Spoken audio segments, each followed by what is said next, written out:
একদিন শিয়াল আর বানরের মধ্যে ঝগড়া বাঁধে, কে বেশি চালাক এই নিয়ে। তাদের ঝগড়া দেখে বাঘ এগিয়ে আসে আর বলে, আমি তোমাদের ঝগড়ার সমাধান করে দিচ্ছি।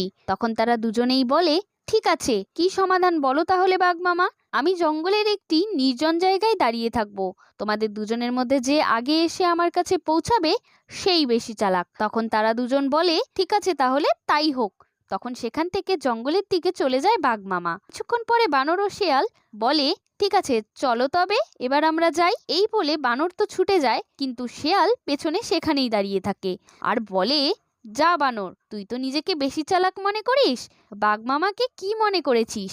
ও নির্জন জায়গায় দাঁড়িয়ে আছে, যে আগে যাবে সেই তার শিকার হবে।